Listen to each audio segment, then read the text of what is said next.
We're now being joined by Dr. Erameh Idris, who is a senior research fellow at Nigerian Institute of International Affairs, to discuss President Mahama's inauguration and what Ghanaians may be expecting from him this time against the backdrop of his previous tenure in office. Good afternoon, and thank you for joining us. Thank you so much, Tokumbo. Omobolale here. Well, President John Mahama was sworn in yesterday as the new president of Ghana. And of course, this is his second term in office. The first time was between 2012 and 2017. What difference do you think this particular second term is bringing on board, especially looking at how he performed during his first tenure?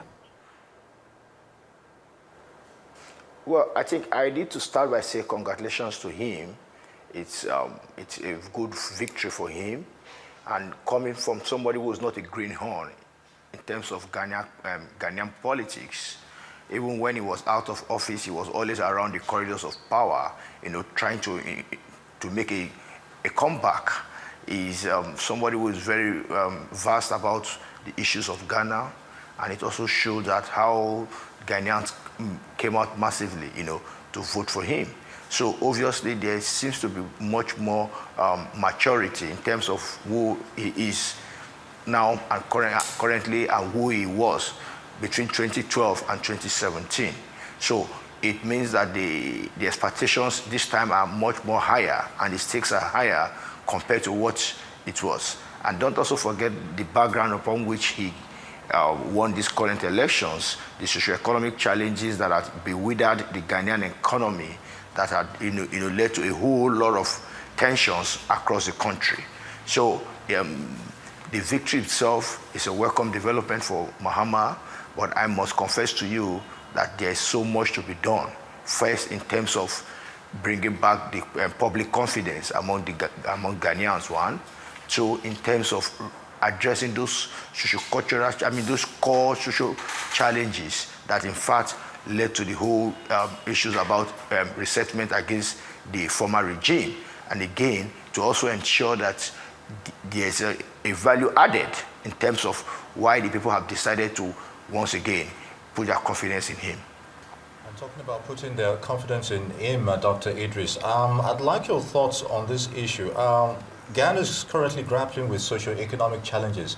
I mean, we remember all the protests during the previous administration, despite cost-saving efforts the first 2 years or thereabouts, but that didn't go so well with the people. So will Ghanaians be asked to tighten their belts for new reforms under the new administration, you think? Yeah, I think that the first thing we have seen so far is that President Mahama himself had, laid down his agenda already. One, and two, he understands the core realities of what the average Ghanaian is facing now, and he begins to I think it's in his interest to see the extent to which he's able to inculcate the citizens into this economic drive, because don't forget that one of his campaign issues is how to revitalize the economy. And we need to also talk about the whole issue about why the state itself exists in the first place. The reason the tower of the state itself, one of the fundamental reasons is to ensure that welfare is taken care. So the extent to which is set to build the economy or rebuild the economy must be one that also takes into cognizance welfareism of an average Ghanaian. Otherwise, most of his policies might be biting so hard on the citizens, and that itself could also lead to another major setback. During his speech yesterday, one of the key things he said was that he was going to focus on innovative and a vibrant 24-hour Ghanaian economy, which will be anchored on agriculture and agribusiness. I'm wondering how you think this will play out, especially looking at some of the key challenges, especially economic challenges in the Ghanaian economy. Yeah, but I think that based on the fact that he made that statement, is not out of place and is not unachievable. Ghana is one of the highest cocoa producer and exporter in Africa. So it gets to a point where a country begins to talk about comparative advantage. And if we must build our economy, how then do we build the economy? So begin to think about how we first and foremost talk about the economy. Then next you talk about how to how to create an economic-friendly environment that will also, attract foreign investors, that will also encourage local entrepreneurs, and then also bring a balance between the rich and the poor. So if I'm right to say that in terms of agricultural produce and in terms of focus on how the agricultural sector could help to boost Ghanaian's economy, it's a very much important task to be achieved by this regime. Indeed, Dr. Idris. Now, from a broader point of view, Ghana's seamless transition from one civilian administration to the next, what's the impact on ECOWAS amid military takeovers by Sahel states and moves to pull out of the bloc? Are we to see a more cohesion here regarding the strengthening of democratic norms, you think? Yeah, I must also say that one of the successes of African democracy is that a majority of the African states, they have successfully transmitted from one civilian rule to the other, which itself we can say it's a progress because they have not really gotten so much issues about military takeover aside from the recent ones we had in some parts of Africa. And what that means is that we begin to see that it's almost a norm that almost all African nations have imbibed democracy as the preferred form of government, even though it has its own challenges, right at the level of governance crisis and in terms of expectations from the citizenry. But, however, albeit that as it may, what we expect now with the coming up of Mahama is that we want to see a situation whereby he and some other African leaders were able to rally around themselves, to project themselves in the continent, to also ensure that democracy is being consolidated in the continent, and to also ensure that most of those countries that are facing what they call a democratic backsliding, there are ways to help them build their institutions back so that Africa itself could rely on the gains of democracy to achieve sustainable development. And let's also talk about gender equality, especially seeing that he has, as his vice president, the very first female vice president, working with him in this administration. Yes, how do you think he would bring that to the fore, bringing issues of gender equity to the fore, and also tackling corruption, which has been a major challenge in Ghana's economy? How do you see him tackling all of this, and what are the potential risks he is bound to face in tackling all of these issues? Yeah, I think that I also need to congratulate the vice president. She's the first female within that stage. But I don't want us to be dissuaded about issues of whether male or female. Rather, we must be focused on the core issues of governance itself. So, and if you can agree with me, or if you want to agree with me, the task ahead of them is much more higher than for we to begin, begin to get ourselves emerged about the first female or other things. And just like I said, both the president and the vice president really needs to get to work. They really need to justify the reason why the people had insisted that Mahama should rule the country again with the vice president. That is on one hand. Then on the other hand, the issue about corruption. And let's not forget that at 2023, 2024, the corruption rate in Ghana was so much alarming that Ghana was already ranked among one of the worst corrupt countries in Africa and in the world. And this also led to the issues about inflation, rising poverty, and we also have cases whereby most state actors, have been indicted of high corrupt practices. So it is one of the issues about which Mahama himself has identified that it needs to be addressed.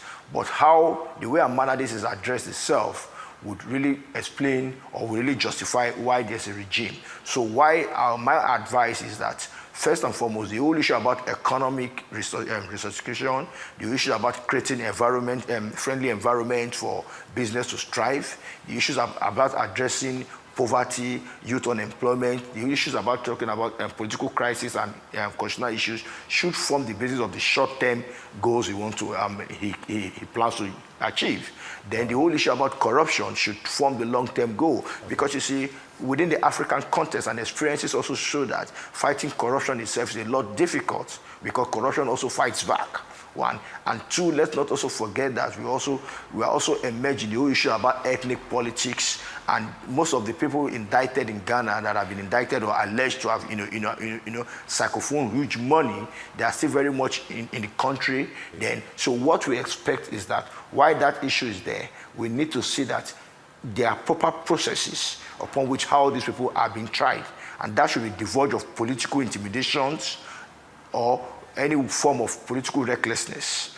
First, they must admit through either a judicial process, the proper court process, that these people, there's no longer allegement, they have been indicted and found wanting about such issues. And if possible, if there are alternative ways of addressing these corruption issues without necessarily going to court or going to other means, there can be better ways of addressing them, all in the interest of Ghana. Because what is more important now is that we have one Ghana, and when Ghana needs to move on, Ghana needs to progress, Ghana needs to see that its economic bounces back, Ghana needs to see that it becomes the glory it used to be in Africa. The youths there needs to see that they have jobs. They need to know how their economy could be balanced to fight issues about foreign currency exchange, inflations, and what have you. And if we have all these things on ground, I can tell you that adding it to the whole issue about fighting corruption might be a bit very, very much tricky for the government. So why the government needs to prioritize itself between the long-term goals and the short-term goals, there's a need to properly understand how to fight corruption and to ensure that it does not in any way distract government from the real essence of why the government was formed in the first place and what the government intends to achieve in the long run. Very good, Dr. Idris. Now, on a final note, and briefly, please, do you see a strengthening of relationships between Nigeria and, of course, Ghana under the Mahama presidency? Will you come again, please? Yeah, a strengthening of relationship between Nigeria and Ghana, of course, with the new administration of President Mahama. Yeah, Nigeria and Ghana has always had a very strong relationship, even though there are some times we had low sides. And good 18, our President Bola Ahmed Tinubu, was himself present at the swearing in with other dignitaries from the country. And if we listen to his speech very well, he already extended the olive branch to the new president of Ghana in terms of what they can collectively do in the interest of both countries and the interest of the continent. And going by the whole issue that had happened between ECOWAS and with the breakup of the Sahelan states and some other things like that, then going by Ghana's position in Africa, I actually emphasize that the coming up of Mahama would further, strengthen relationship between Nigeria and Ghana, one, in the interest of both countries, and to see how this relationship could also be used to, to sustain further diplomatic engagements in West Africa and the entire Africa, and if possible, to ensure that this itself is projected towards a global round. And on that note, we'd like to appreciate you for your time, Dr. Erameh Idris, Senior Research and Fellow at Nigerian Institute of International Affairs. Thank you for your time.